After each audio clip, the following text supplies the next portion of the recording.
पिछले एपिसोड में टैन्यू ने ली जियान को मार दिया था, लेकिन इस दौरान वह खुद भी बुरी तरह जख्मी हो गया था। इसके बाद सेन टैन्यू को लेकर एक एल्डर के पास जाता है, जो देखते ही सेन से पूछने लगता है यह कौन है और इसे हुआ क्या है। फिर सेन कहता है इसके बारे में बाद में बात करेंगे, लेकिन पहले तुम इसे चेक करो। इसके बाद एल्डर टैन्यू की बॉडी को चेक करता है और पूरी तरह हैरान हो जाता है। यह देख सेन इसके बारे में पूछता है, जिस पर एल्डर कहता है तुम खुद ही इसके इंटरनल ऑर्गन को चेक कर लो। इसके बाद सेन टैन्यू की बॉडी को चेक करता है और यह भी हैरान हो जाता है, क्योंकि टैन्यू के इंटरनल ऑर्गन की इंजरी बहुत ही फास्ट स्पीड से रिकवर हो रही होती है, जबकि टैन्यू के पास तो एक बेकार फीटल सोल है। फिर एल्डर कहता है इसके रिकवर होने की स्पीड एक ऑर्डिनरी आदमी से 10 गुना ज्यादा है। तब टैन्यू कहता है मुझे एक एक्सरसाइज मिली है जिसमें ऑर्डिनरी लोगों से तेज रिकवर होने की एबिलिटी है, लेकिन इसकी वजह से मैं मरना नहीं चाहता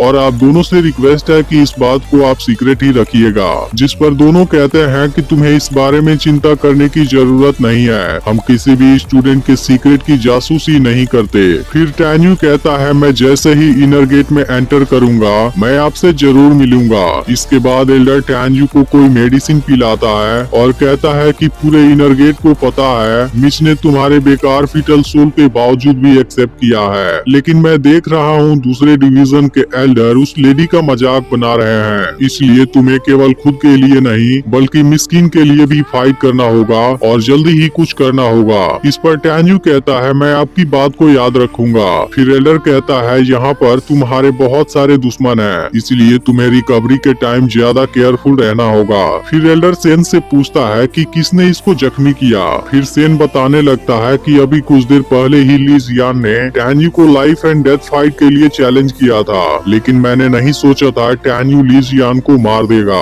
यह सुनते ही एल्डर भी हैरान हो जाता है। फिर कहता है ली जियान 12 एल्डर के अल्केमी रैंकिंग के अंडर में है, फिर भी टैन्यू ने उसे मार दिया। फिर सेन कहता है तुम टैन्यू को अपने सेक्ट में शामिल क्यों नहीं कर लेते, जिस पर एल्डर कहता है मुझे लगता है तुम कुछ भूल रहे हो। जब मिस्किन 30 साल पहले डेनिस चीफ बनी थी, उसने रूल बनाया था कि कोई भी एक्रोबैटिक स्टूडेंट अपनी पूरी लाइफ में भी इस स्टेटस से छुटकारा नहीं पा सकता। इस पर सेन कहता है मैं तो इस बारे में भूल ही गया था। इसके बाद एल्डर सेन से कहता है मिच ने कहा है कल बिंगलिंग पैलेस में टाइम पर पहुंचना है, जहां पर उन्होंने सभी डेनिस एल्डर को फार्मासिस्ट के बारे में डिस्कस करने के लिए बुलाया है। इसके बाद सेन टैन्यू को लेकर यहाँ से चला जाता है। वहीं दूसरी तरफ एल्डर बेन टैन्यू को खोजने निकला है और बाकी के एक्रोबैटिक स्टूडेंट से पूछता है। अब इसको देखते ही सबकी हालत खराब हो जाती है और ये बताते हैं कि टैन्यू बुरी तरह जख्मी है, जिसे सेन अपने साथ ले गए हैं। तभी सेन टैन्यू को लेकर यहाँ पर आ जाता है, जिसे देखते ही एल्डर बेन कहने लगता है कि तुम टैन्यू को मुझे दे दो, लेकिन सेन इसकी बात मानने से इनकार कर देता है। इस पर एल्डर बेन गुस्सा हो जाता है और कहता है कि टैन्यू ने मेरे स्टूडेंट को मारा है और मैं ली जियान को जस्टिस जरूर दिलाऊंगा। लेकिन सेन अभी भी नहीं डरता और कहता है कि मैंने दोनों के बैटल को अपनी आंखों से देखा है। ली जियान ने ही टैन्यू को लाइफ एंड डेथ बैटल के लिए चैलेंज किया था, जिसमें आखिर में टैन्यू ने ली जियान को मार दिया।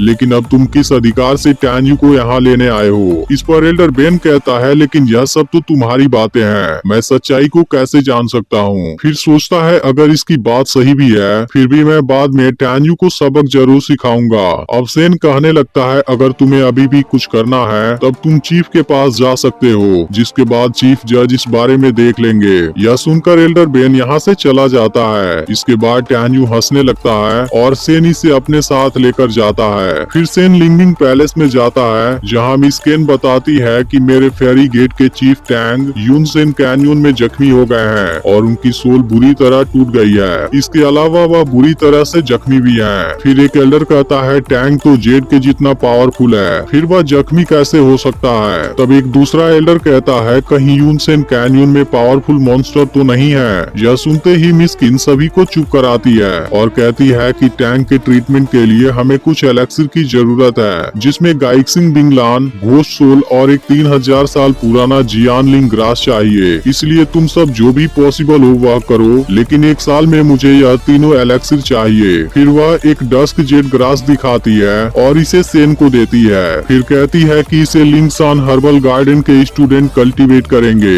इसे तुम अभी अपने पास रख सकते हो जब तक मुझे इसकी जरूरत ना पड़े। इसके अलावा टैंग एक वेल्दी बिजनेसमैन था। अगर जो भी इसे चुपके से पास करने की गुस्ताखी करेगा फिर एल्डर बेन उनको कभी नहीं छोड़ेगा। और यह एपिसोड इसी के साथ एंड हो जाता है।